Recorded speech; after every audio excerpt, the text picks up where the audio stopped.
अस्सलाम वालेकुम गाइस। तो आज इस लारावेल के इस ट्यूटोरियल में हम जो है आगे चलते हैं और हम लोग देखते हैं कि हमारे पास आगे नेक्स्ट क्या है सीखने के लिए। तो कल मैंने बताया था कि लारावेल में आप ऑथेंटिकेशन का मॉड्यूल कैसे ऐड कर सकते हो और उसमें थोड़ी बहुत कस्टमाइजेशन मैंने बताई थी। तो आज उसी कस्टमाइजेशन को थोड़ा मज़ीद देख लेते हैं और उसके बाद फिर जो है हम देखेंगे फ़ाइल अपलोडिंग इन लारावेल।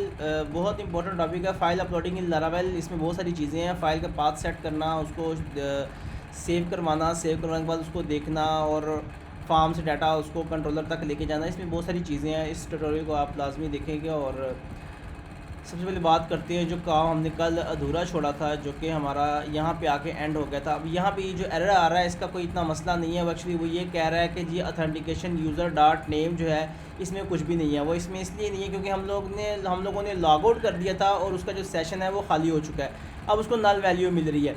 तो हम जो है इसका तरीकाकार ये करते हैं कि इसको हम फ़िलहाल के लिए इधर से रिमूव कर देते हैं और या इसको हम रिमूव कर देते हैं या फिर हम इसके ऊपर नल चेक लगा देते हैं। तो यहाँ से ये था, ठीक है। तो अभी इसके लिए हम फ़िलहाल के लिए इसको यहाँ से हटा देते हैं। अच्छा जी, ओके, सॉरी, ये लारावेल सेटिंग्स है, इसको यहाँ से पूरा ही हटाना पड़ेगा। Okay okay. अच्छा, अभी यहाँ पे इससे मैं भी डिज़ाइन की मैं बात नहीं कर रहा। अभी मैं बिल्कुल भी डिज़ाइन की बात नहीं कर रहा। अभी मैं जस्ट इसको जो है वो सिंपल लेके चल रहा हूँ। सिंपल मैं इसको लेके चल रहा हूँ। सबसे पहले हम लोग क्या करते हैं कि यहाँ पे इस चीज़ को लॉगिन करते हैं। हमने कल एक यूज़र बनाया था, मुझे उसका याद नहीं है। हम यहाँ पे नया यूज़र बना देते हैं, ठीक है। अच्छा, अब ये नया यूज़र यहाँ पे हम नया यूज़र बनाएंगे। अब यहाँ पे ईमेल है, नेम है, ईमेल है, पासवर्ड है, कंफर्म पासवर्ड है, ठीक है। अब इसमें अगर आप कोई नई फील्ड ऐड करना चाहें, फॉर एग्जांपल मैं यहाँ पे जाता हूँ, मुझे इसको रजिस्टर पेज पे जाना पड़ेगा और यहाँ पे मैं जाके इसको कस्टमाइज़ कर देता हूँ और यहाँ पे मैं एक नई फील्ड जो है वो ऐड कर देता हूँ। उसका मैं नाम रख देता हूँ फ़ोन नंबर, ठीक है। और यहाँ पे मैं लिख देता हूँ फ़ोन नंबर। यहाँ मैं फ़ोन नंबर लिख देता हूँ और यहाँ पे भी मैं लिख देता हूँ फ़ोन नंबर, ठीक है।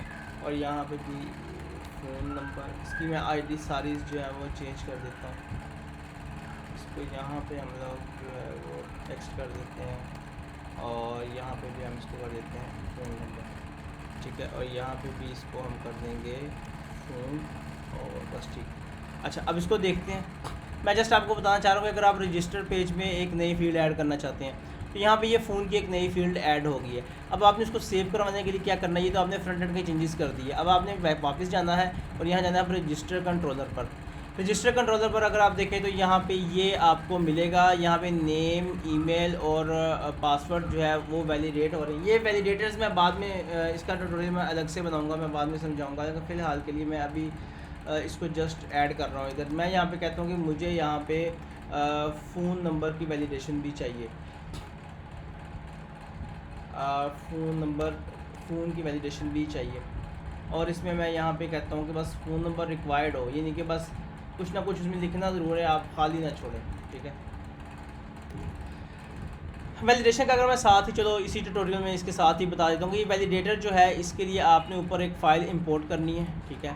और इस वैलिडेटर के थ्रू आप जो है वो सारा कुछ अपना सारा डाटा पहले वैलिडेट कर सकते हैं कि फॉर्म में जो फिल किया है वो सही किया है, यानी कि नेम की जगह नेम सही लिखा है, फ़ोन की जगह फ़ोन सही लिखा है और ईमेल की जगह पे ईमेल सही लिखी है और पासवर्ड की जगह पासवर्ड सही लिखी है। इसमें आप डिफरेंट वैलिडेशन लगा सकते हैं। फॉर एग्जाम्पल पासवर्ड में वैलिडेशन है रिक्वायर्ड होना चाहिए कि हमें चाहिए, खाली नहीं चाहिए। और स्ट्रिंग टाइप होना चाहिए। स्ट्रिंग टाइप का मतलब है कि मैथमेटिकल वैल्यूज़ ना आए इसमें। और मिनिमम 8 होना चाहिए, मतलब कि पासवर्ड की जो लेंथ है वो मिनिमम 8 कैरेक्टर हो, उससे कम ना हो। और कन्फर्म का मतलब है कि कन्फर्म पासवर्ड से मैच हो के आए। ये जो कन्फर्म्ड है ये कन्फर्म पासवर्ड फील्ड का नेम है, जो कि ये नीचे लगी होगी इधर, यहाँ पे ये वाली है, ठीक है। और इसका उन्होंने नेम बताया होगा पासवर्ड कन्फर्मेशन। और यहाँ पे इसकी जो है आईडी भी लगी होगी, आईडी अगर नहीं लगी तो हम लोग इसको जो है देख लेते हैं यहाँ पे, इसको यहाँ से कॉपी करके और इधर बस ठीक है, सही है वो पहले ठीक। अच्छा, तो अब ये जो है कंफर्म पासवर्ड फील्ड के साथ उसको मैच होना चाहिए। इसी तरह अगर ईमेल की अगर हम देखें, ईमेल में उसने वैलिडेशन लगाई हुई है कि रिक्वायर्ड हो, हमें लाजमी चाहिए, खाली फील्ड नहीं छोड़ सकते, स्ट्रिंग टाइप होना चाहिए और ईमेल होना चाहिए। ईमेल का मतलब है कि ईमेल जैसे कि ईमेल होती है उसमें ऐड का साइन होता है, साथ में डोमेन नेम होती है। जैसे मेरा अगर ईमेल abc@gmail.com है तो ऐड साइन भी आ रहा है और बाद में gmail.com मेरा डोमेन है जिसका मैंने ईमेल बनाया हुआ है। तो इसी तरह ईमेल के अंदर डोमेन नेम भी होना चाहिए, ऐड भी होना चाहिए। तो उन सब चीज़ों को वैलिडेट कर सकते हैं। फॉर एग्जाम्पल अगर कोई बंदा वैलिडेशन में ईमेल में लिख देगा ABC, जस्ट ABC लिख देगा, तो वो उसको वैलिडेट नहीं करेगा क्योंकि वो ईमेल जो है वो इनकम्प्लीट है। अच्छा, उसके बाद मैक्स बताया कि मैक्स जो लेंथ है ईमेल आप कितनी लंबी लिख सकते हैं, ईमेल के कितने करैक्टर्स होने चाहिए, तो वो मैक्सिमम 255 तक वो बता रहा है कि 255 तक जो है वो इसकी मैक्सिमम लेंथ होनी चाहिए। तो वो ये सारी चीज़ें वैलिडेट करेगा। उसके बाद यूनिक और कॉलन यूज़र का मतलब है कि ईमेल आपको पता है कि यूनिक होती है, ईमेल डुप्लीकेट नहीं हो सकती। तो उसने यहाँ पे ये लिख दिया कि यूनिक कॉलन यूज़र का मतलब है कि यूज़र्स के टेबल में इस ईमेल को चेक करेंगे और अगर वो यूनिक हुई तो फिर हम उसको पास करेंगे, वरना हम वैलिडेशन एरर दे देंगे।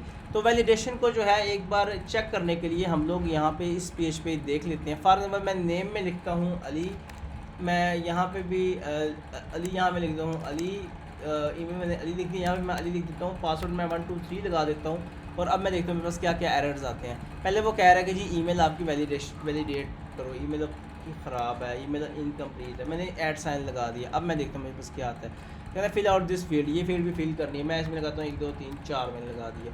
पासवर्ड और कंफर्म पासवर्ड मैच होने चाहिए, लेकिन यहाँ मैंने जानबूझ के गलत लगा दिए ताकि आपको वैलिडेशन समझाई जा सके। अब इसको देखते हैं क्या कहता है। तो वो कह रहा है कि पासवर्ड, पहले उसने वैलिडेशन दे दी कि password must be at least 8 character. अच्छा, अब हम कहते हैं कि पासवर्ड 1 2 3 4 5 6 7 8 और यहाँ हम कहते हैं, हम यहाँ पे पासवर्ड फील्ड 8 करैक्टर से अबव कर देते हैं, लेकिन अगेन दोनों को मैंने सेम नहीं किया। अब मैं इसको देखता हूँ तो अब मुझे वो जो है वो एरर दे रहा है किस चीज़ का, the field confirmation does not match, कह रहा है कि पासवर्ड आपका मैच नहीं हो रहा। ठीक है, तो इसका मतलब कि पासवर्ड की मैचिंग फील्ड भी सही काम कर रही है। इसी तरह अगर मैं यहाँ पे इसका लिख दूँ, यहाँ पे मैं मिनिमम करैक्टर जो है वो 4 लिख दूँ। ठीक है, और अब मैं चेक करता हूँ कि ये मुझे क्या कहता है। ठीक है, अब ये 8 की बात नहीं करेगा, अब ये 4 की बात करेगा। यहाँ मैं लिखता हूँ ये और यहाँ मैं लिखता हूँ ये ईमेल और फ़ोन नंबर में 1 2 3 लिख देता हूँ और मैं पासवर्ड लिखता हूँ 1 2 3 और 1 1 1। अब मैं देखता हूँ मुझे क्या कहता है, कहता है password must be at least 4 characters, कह रहा है कि पासवर्ड फील्ड आपकी 4 करैक्टर होनी चाहिए। तो मैंने वहाँ वैलिडेशन चेंज की है तो उसने इसको भी जो है उस तरह से चेंज कर दिया। अब मैं ये लगाता हूँ तो अब मैं देखते हैं मेरे पास क्या आता है। तो जो है मेरा जो यूज़र है वो क्रिएट हो गया है। अच्छा, अब यहाँ पे जो फ़ोन की मैंने फील्ड लगाई थी, फील्ड की तरफ वापस आते हैं। मैंने वैलिडेशन आपको समझा दिया, मैं मज़ीद इसके ऊपर बात करूँगा। वैलिडेशन आप यहाँ पे और बहुत सारी चीज़ें लगा सकते हैं। तो बात करें साइन अप की। अब वो जो फील्ड मैंने ऐड किया है वो यहाँ पे है। ठीक है, अब मुझे क्या करना पड़ेगा, मुझे फ़ोन नंबर की फील्ड एक टेबल में, यूज़र्स के टेबल में ऐड करनी पड़ेगी। ठीक है, मैं यहाँ पे जाता हूँ, वेलकम एप्लीकेशन पे जाओ, एक साइनअप के पेज पे, साइनअप के टेबल में हम एक नई फील्ड ऐड करना चाह रहे हैं। हम यहाँ जाते हैं प्रैक्टिस वर्क अपनी डेटाबेस में, इसमें जाते हैं, इसमें जाते हैं और यहाँ पे एक नई फील्ड ऐड करते हैं और उसका नाम मैं रखता हूँ फ़ोन। ठीक है, फ़ोन मैंने रख दिया और यहाँ मैंने अभी फ़िलहाल के लिए समझ इसको गुजार रहे हैं। डाटाबेस के ट्यूटोरियल में आप डाटाबेस का सारा पढ़ेंगे। अभी फ़िलहाल के लिए बस आप इसको यूँ कर दें कि मैंने बस इसको जस्ट सेव कर दिया। वैलिड लेंथ, वो कह रहा है कि वैलिड लेंथ भी बताओ, यहाँ पे हम बता देते हैं तो। अच्छा, ये सेव हो गई हमारे पास। अब हम क्या करते हैं, यहाँ पे मॉडल के टेबल में जाते हैं। ठीक है, और यहाँ मॉडल के टेबल में, यूज़र के टेबल में, फिल लेबल में एक फ़ोन की जो फील्ड है वो ऐड कर देते हैं। ठीक है, यहाँ पे भी ऐड कर दी है। ठीक है, यानी कि 3 जगहों पे आपने अगर कोई नई फील्ड ऐड करनी है 3 जगहों पे करनी है। नंबर 1 तो डाटाबेस टेबल में करनी है, वो आप माइग्रेशन से भी कर सकते हो, डायरेक्ट जाकर उधर कर सकते हो। नंबर 1 डाटाबेस टेबल में करनी है, नंबर 2 मॉडल की क्लास में करनी है, फिल लेबल में करनी है, और नंबर 3 जहाँ पे वो फील्ड जो है वो डाटा क्रिएट हो रहा है वहाँ पे जाके आपने ऐड कर देनी है। ठीक है, 3 जगहों पे ऐड करने के बाद आपका जो है न्यू फील्ड भी का डाटा भी टेबल में सेव होना शुरू हो जाएगा। मैंने यहाँ पे भी फ़ोन नंबर ऐड कर दिया। अब मैं देखता हूँ करके, अब मैं दोबारा उधर जाता हूँ और यहाँ से मैं करता हूँ लॉग आउट और यहाँ से मैं करता हूँ साइन अप और मैं नई फील्ड बनाता हूँ। मैं लिखता हूँ मैं लिखता हूँ ali1@gmail.com। सेम ईमेल मैं नहीं लिख सकता, मैं लिखूँगा तो वो वैलिडेशन का एरर देगा कि सेम ईमेल पहले से डेटाबेस में एंटर्ड है। यहाँ मैं फ़ोन नंबर लिखता हूँ 1 2 3 4, पासवर्ड लिखता हूँ 1 2 3 4 और यहाँ नीचे भी लिख देता हूँ 1 2 3 4। मैंने लिख दिया और मैं इसको करता हूँ रजिस्टर। तो ये मेरा डाटा क्रिएट हो गया। अब मैं जाके डाटाबेस में देखता हूँ कि क्या भाई मुझे मेरा डाटा फ़ोन नंबर का भी सेव हुआ है। तो यहाँ पे फ़ोन नंबर की फ़ील्ड ये देखें, फ़ोन नंबर की फ़ील्ड बन गई और मैंने डाटा सेव करवाया था 1 2 3 4 और ईमेल थी मेरी ali@1gmail.com। इस तरह से मेरा साइन अप का जो टेबल है वो कस्टमाइज़ हो गया। मैंने साइन अप के टेबल के ऊपर जो है वो नई फील्ड भी ऐड कर दी है। अच्छा, इसी तरह अगर मैं एक और चीज़ आपको करके दिखाऊँ, यहाँ मैं लिखता हूँ ali1@gmail.com और यहाँ पासवर्ड लिखता हूँ 1 2 3 4 और मैं यहाँ पे लॉगिन लिख देता हूँ। तो ये जो है मुझे लेके जा रहा है। लेकिन अगर आप देखें तो ये ऊपर मुझे लेके /home के URL पे लेके जा रहा है। आप इसको भी चेंज कर सकते हो। कैसे चेंज कर सकते हो?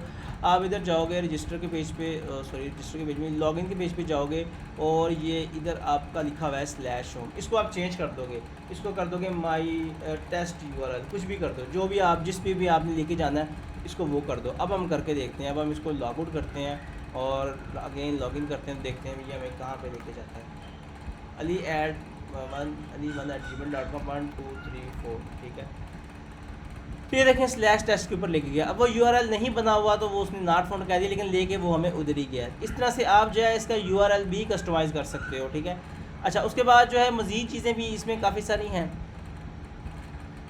तो यहाँ से हम लोग सिंपल फ़िलहाल के लिए हम होम पे जाते हैं, क्योंकि मैंने वहाँ लॉग आउट का बटन लगाया, हम यहाँ से लॉग आउट कर सकते हैं। अब मैं इसके डिज़ाइन की तरफ मैं बात नहीं कर रहा, क्योंकि अभी हम डिज़ाइन की बिल्कुल भी बात नहीं कर रहे। अभी हम सिर्फ जो है ऑथेंटिकेशन का मॉड्यूल देख रहे थे। तो दोस्तों, मैंने आपको अभी बताया है कि लॉगिन का ऑथेंटिकेशन का मॉड्यूल कैसे ऐड करते हैं और उसको आप थोड़ा बहुत कस्टमाइज़ भी कर सकते हो, उसमें नई फील्ड ऐड कर सकते हो और उसका रीडायरेक्ट URL जो है लॉगिन करने के बाद या साइन अप करने के बाद उसको भी चेंज कर सकते हो। कहीं किसी और पेज पे अगर आप लेके जाना चाहते हो तो इसको आप चेंज कर सकते हो। अच्छा, उसके बाद हम लोग जो है बात करते हैं फ़ाइल अपलोडिंग की। इसमें कुछ जो चीज़ें हैं, रीसेट पासवर्ड है और ईमेल वेरिफिकेशन है। ये चीज़ें इतनी बहुत ज़्यादा इंपॉर्टेंट नहीं है, अभी इनको हम बाद में जो है हम लारावेल में एक कंप्लीट एप्लीकेशन बनाएंगे तो हम उसमें इनको कवर कर लेंगे। इसमें कोई इतनी रॉकेट साइंस नहीं है रीसेट पासवर्ड करना। रीसेट पासवर्ड में जस्ट ये होता है कि वो आपको आपकी ईमेल पे लिंक चला जाता है, जब आप उस लिंक पे क्लिक करके वापस आते हैं तो वो आपको रीसेट पासवर्ड की स्क्रीन दिखा देता है। वहाँ पे आप अपना न्यू पासवर्ड लिखते हैं और वो आपका पासवर्ड रीसेट हो जाता है। इस तरह चेंज पासवर्ड की फील्ड भी सेम ही है। उसमें आप जस्ट ये है कि पहले आप अपना ओल्ड पासवर्ड लिखते हैं, अगर आपने वो सही लिखा है तो आप न्यू पासवर्ड लिखते हो और वो आपका जाके सेव हो जाता है, ठीक है। इसमें कोई इतनी रॉकेट साइंस नहीं है, तो हम इस चीज़ को बाद में भी देख लेंगे। फिलहाल हम मेन चीज़ें कवर कर लें ताकि हम लोग एक लारावेल की कंप्लीट एप्लीकेशन बनाने के काबिल हो जाए।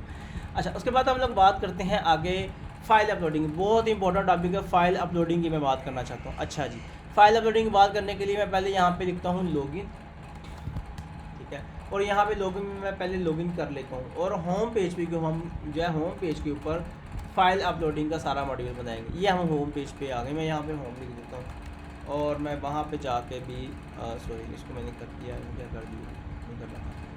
यहाँ पे जाके भी मैं यहाँ पे होम लिख देता हूँ। अच्छा जी, ये हो गया, ठीक है जी, ठीक है, ओके। यहाँ पे होम लिख दो। अच्छा जी, यहाँ पे हम बनाते हैं फ़ाइल अपलोडिंग का मॉड्यूल। फ़ाइल अपलोडिंग में सबसे पहले आपको एक इनपुट फील्ड चाहिए जिस पे आप फ़ाइल अपलोड कर सकें। उसको लगाने के लिए आपने जस्ट क्या करना है, ये हमारा होम पेज है जिसको हम कस्टमाइज़ कर रहे हैं। जस्ट आपने क्या करना है, यहाँ पे मैं लिख देता हूँ यहाँ मैं लिख देता हूँ फ़ाइल अपलोडिंग इन लारावेल, ठीक है। अच्छा जी, यहाँ पे मैं इसको हेडिंग दे देता हूँ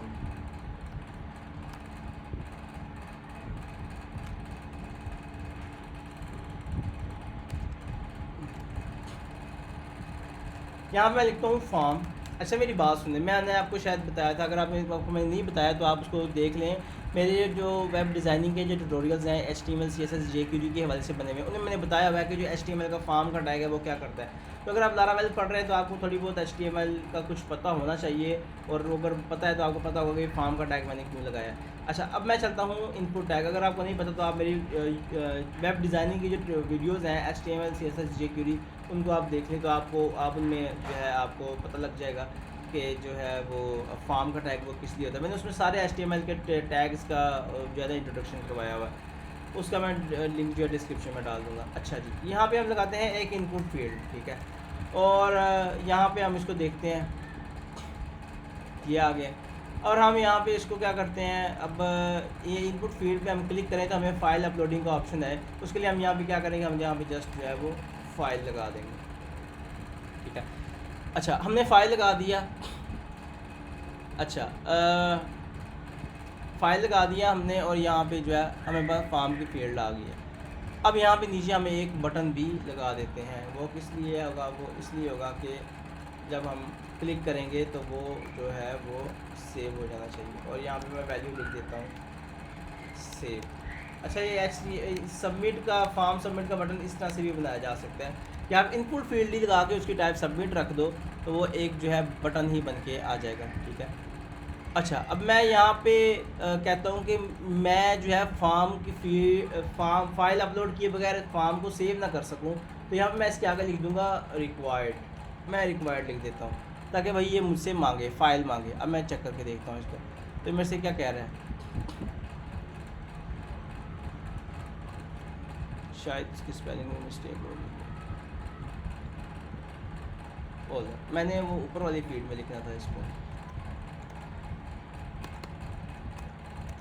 अच्छा जी, ऊपर वाली फील्ड में लिखना है, ठीक है। अब देखते हैं, तो वो कह रहा है कि जी प्लीज़ सेलेक्ट अ फ़ाइल हम अपलोड कर लेते हैं। तो हम यहाँ से जाते हैं डेस्कटॉप से, मैं कोई जो है वो स्क्रीनशॉट उठा लेता हूँ, सिमुलेटर का स्क्रीनशॉट उठा दिया मैंने। अब मैं इसको सेव करवाता हूँ तो वो सेव हो रहा है, ठीक है, फॉर्म सेव हो गया। अब इसकी क्या गारंटी है कि ये फॉर्म पीछे हमारे पास जा रहा है कि नहीं जा रहा, ठीक है। उसको चेक करने के लिए हम क्या करते हैं, हम यहाँ स्टूडेंट कंट्रोलर में, क्योंकि हम होम कंट्रोलर पे हैं तो हम होम कंट्रोलर में ही एक जो है वो मेथड बना देते हैं। ये इसका पोस्ट URL बनेगा फॉर्म सबमिट का। मैं बताता हूँ, फंक्शन फाइल अपलोड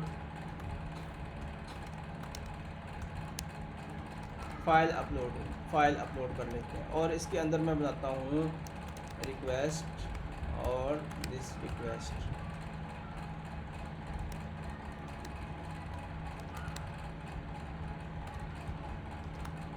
बना दिया मैंने, ठीक है।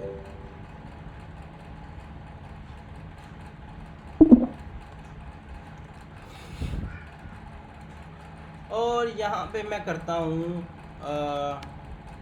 मुझे रिटर्न करवा दो रिक्वेस्ट के सारे पैरामीटर, उसमें फ़ाइल का डाटा आ रहा होगा। हम वेरीफाई कर लेते हैं,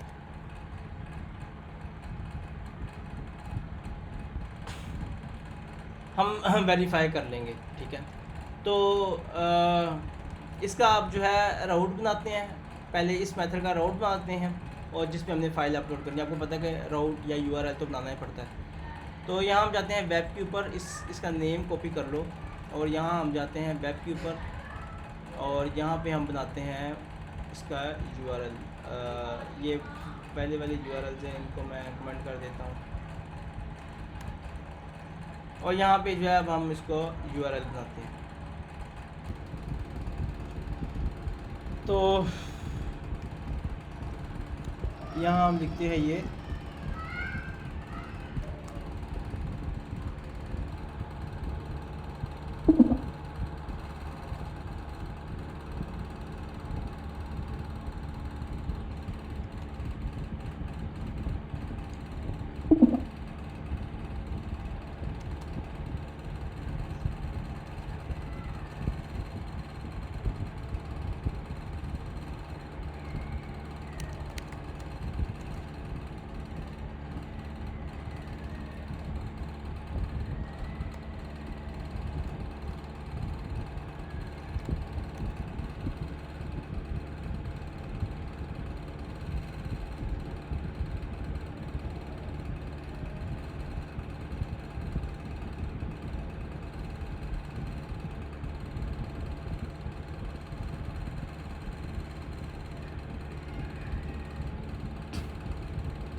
यहाँ पे फार्म में आपने एक पैरामीटर लाजमी लगाना है enc टाइप, और उसके अंदर आपने लिखना है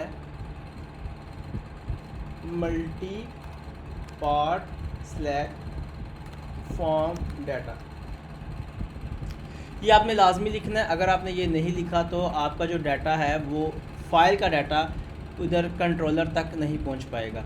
यहाँ पे हमने रिक्वेस्ट में जो हमारे पास आ रहा है डाटा, हम उसको पहले एज इट इज़ रिटर्न करवा के देखते हैं कि हमें रिक्वेस्ट में मिल के रहा है, हम जो फाइल भेज रहे हैं वो फाइल हमें रिसीव हो भी रही है कि नहीं।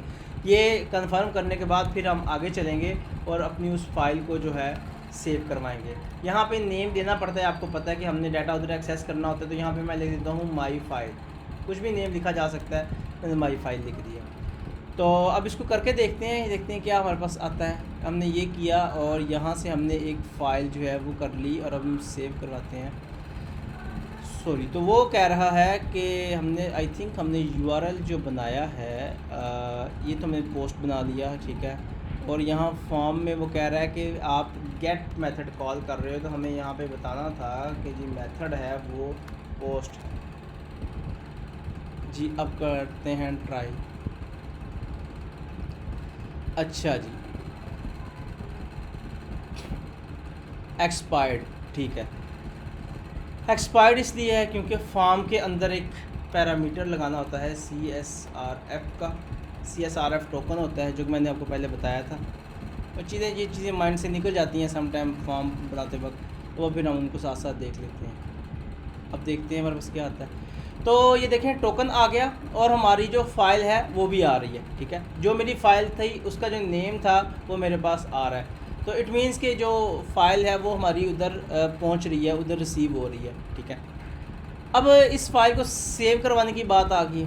सेव करवाते हैं जी। सेव कैसे करवाना है हमें जस्ट क्या करना है, इधर जाना है, ठीक है, और यहाँ से इसको जो है उठाना है, फ़ाइल का डाटा उठाना है। यहाँ पे एक चीज़ आपने गौर से देखनी है, वो ये है कि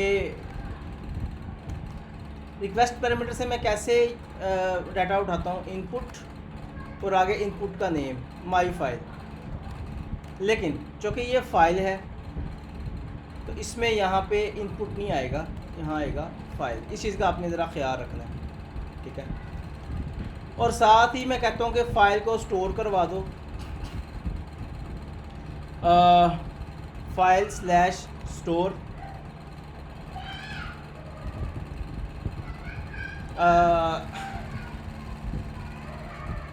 यहाँ पे मैं लिख देता हूँ पाथ। फ़िलहाल के लिए मैं यहाँ पे लिख रहा हूँ पब्लिक पाथ। मैं पाथ सेट कैसे करना है मैं आपको बताता हूँ। अभी मैं फ़िलहाल यहाँ पे लिख रहा हूँ पब्लिक पाथ, और मैं यहाँ पे लिख रहा हूँ माई फाइल, सॉरी हाँ माई फाइल लिख दिया मैंने।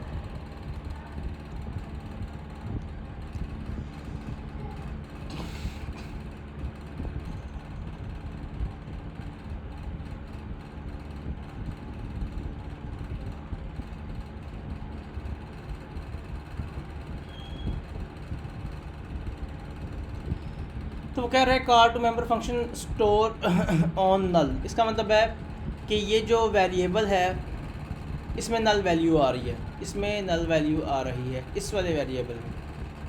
अब ये नल वैल्यू क्यों आ रही है इसको चेक कर लेते हैं।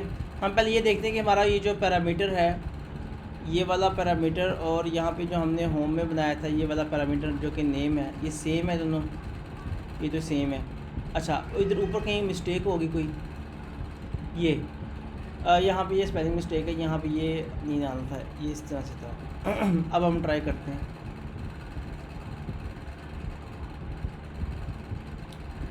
अब हम देखते हैं क्या कहते हैं।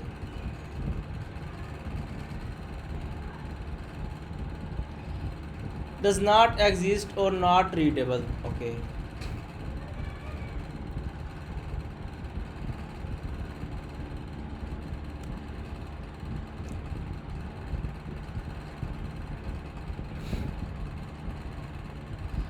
अच्छा, यहाँ पे अगर आप देखो तो ये जो है पहले इसका पैरामीटर हम मज़ीद इसको देख लेते हैं। इसको यहाँ से उठाओ और इसको यहाँ पे जाके इधर कॉपी कर दो, पेस्ट कर दो इधर,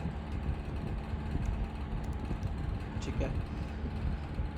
अच्छा, यहाँ पे हमने अब यहाँ पे बात आ जाती है पाथ सेट करने की कि हमने पाथ सेट करना है, ठीक है। अच्छा, अब यहाँ पे जो है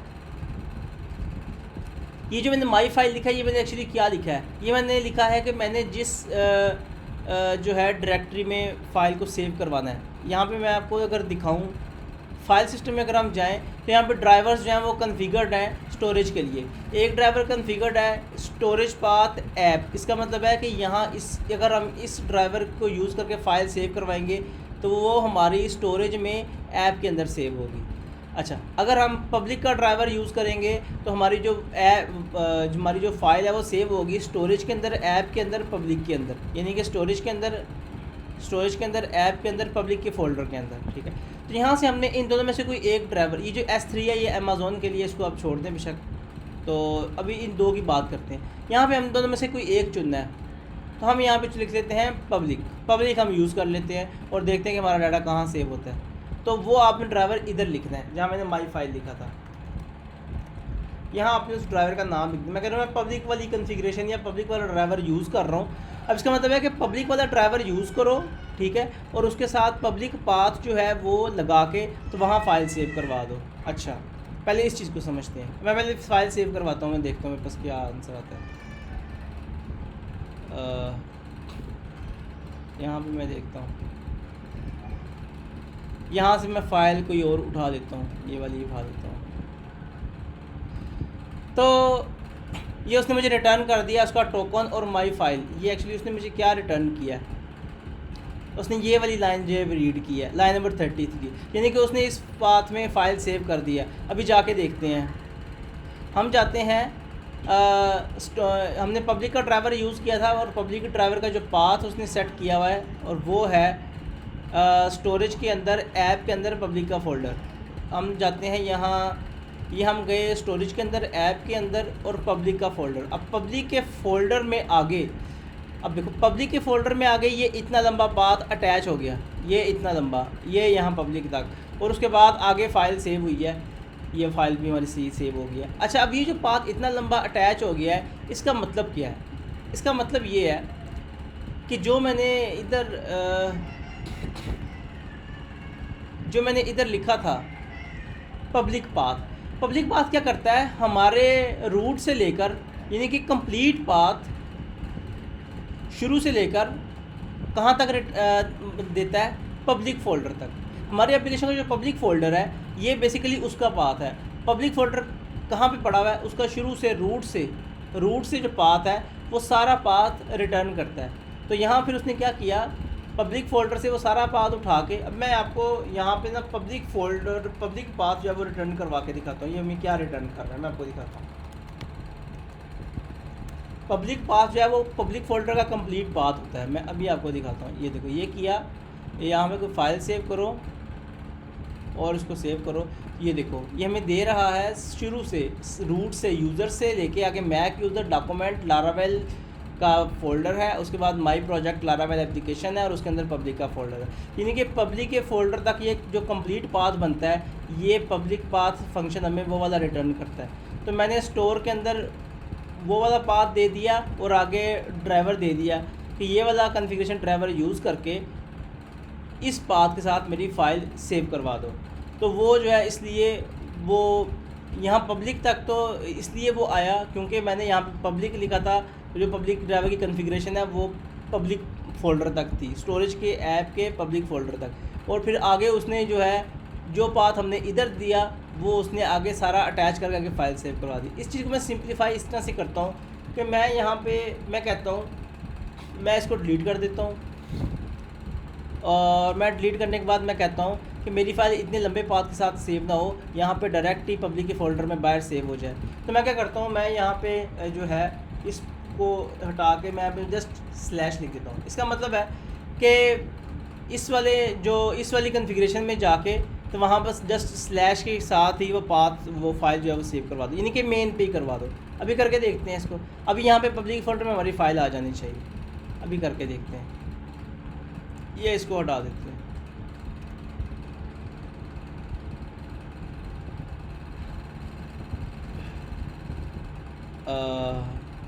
ये वाली फ़ाइल थी। ये हमारी फ़ाइल सेव होगी।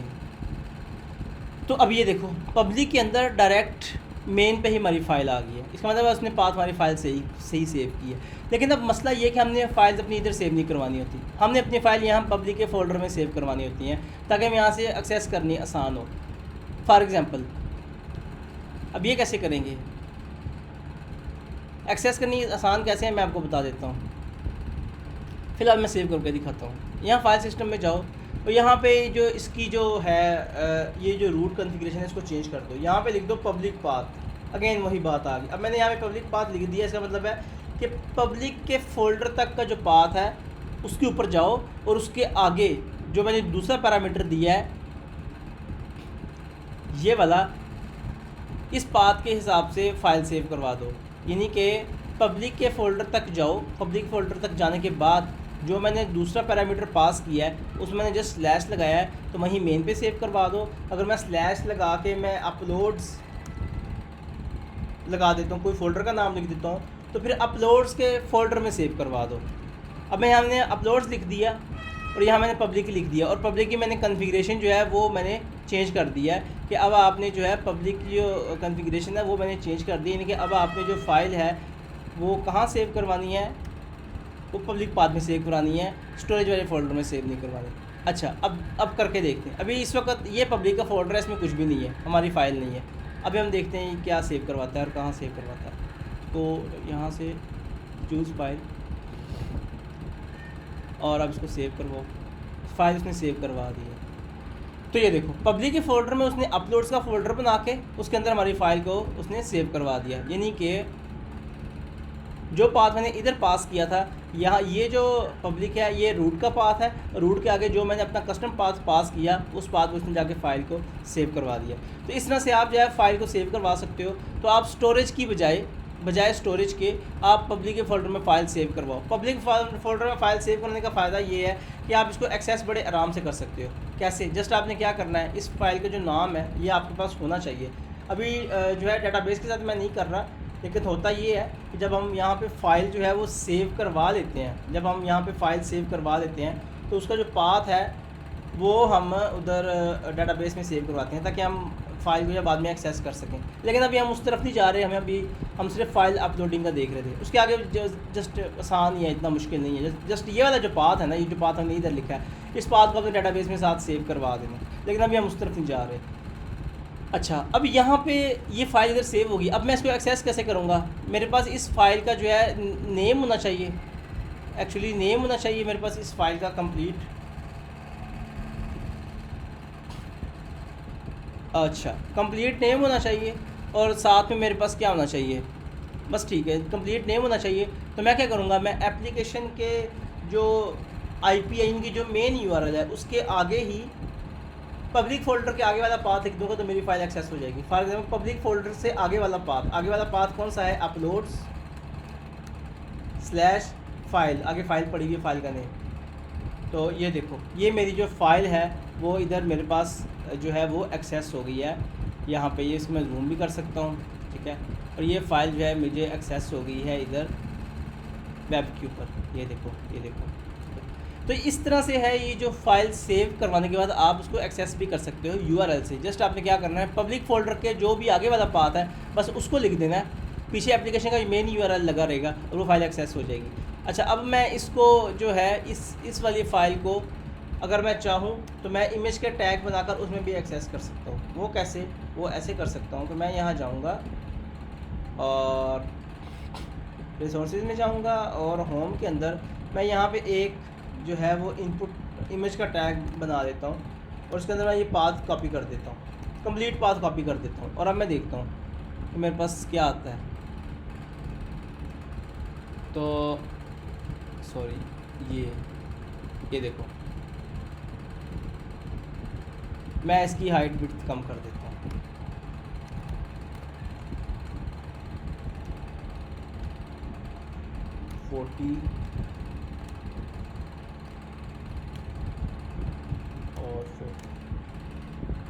ठीक है, तो ये देखो ये अब ज़्यादा ही छोटे हो गया साइज इसका।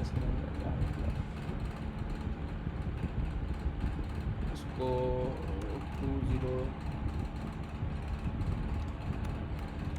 20। ये मैंने यहाँ पे फ़ाइल जो है वो दिखा भी दी उसी पाथ को यूज़ करते हुए।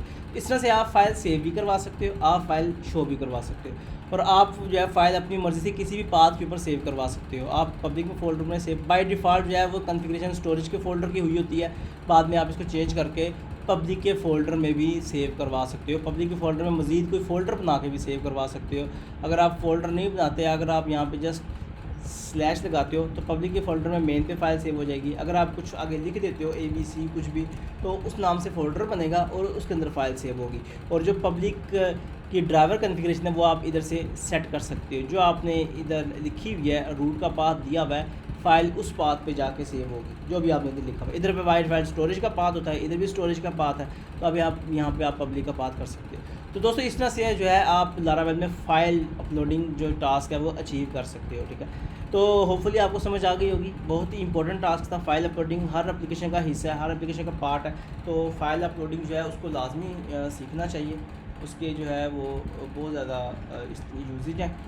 तो इसके साथ ही गाइस मैं आप लोगों से जो है इंशाल्लाह अगली वीडियो में मिलेंगे, और अगली वीडियो में हम लोग सीखेंगे कि आप लोग जो है यहाँ पे हमारा फ़ाइल अपलोडिंग हो गया है, तो हम इसके बाद हम इंशाल्लाह होपफुली लारावेल CRUD एप्लीकेशन बनाएंगे, क्योंकि हमने CRUD एप्लीकेशन के लिए जो ज़रूरी चीज़ें हैं, डेटाबेस सेटअप करना वो हमने कर ली, फ़ाइल अपलोडिंग हमने कर ली, हमने राउट्स वगैरह सीख लिए, वेब पेज बनाना हमने सीख लिया, और उसके बाद हमने जो है ब्लेड पेज बनाना सीख लिया, और पेज को लोड करना सीख लिया, पेज पे डाटा भेजना सीख लिया।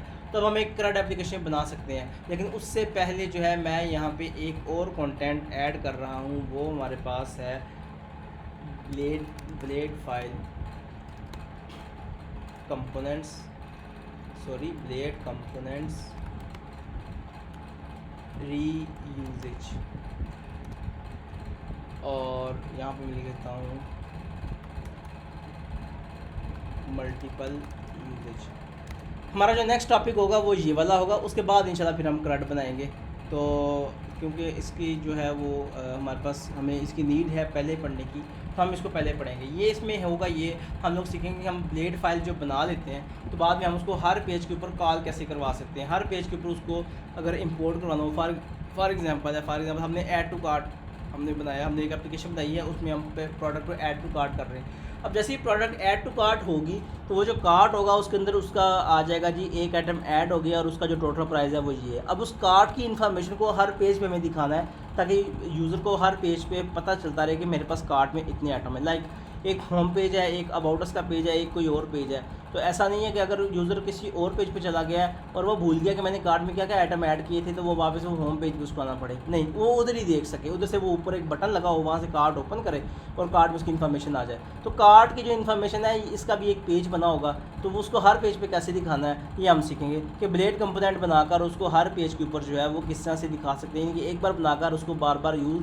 कैसे किया जा सकता है। ये जो मैंने यहाँ पे ऐप करवाया था ये थोड़ा सा उससे डिफरेंट है। ये जो मैंने यहाँ पे लेआउट करवाया था कि आप एक हेडर बार को या एक जो है हेडर को बनाकर उसको जो है दूसरे पेज के साथ कैसे उसको अटैच कर सकते हैं कि वो हर पेज पे नज़र आए, इससे थोड़ा सा ये डिफरेंट है। तो इसको सीखेंगे इंशाल्लाह अगली ट्यूटोरियल में। तो ठीक है गाइज़, अल्लाह हाफिज़, थैंक यू सो मच।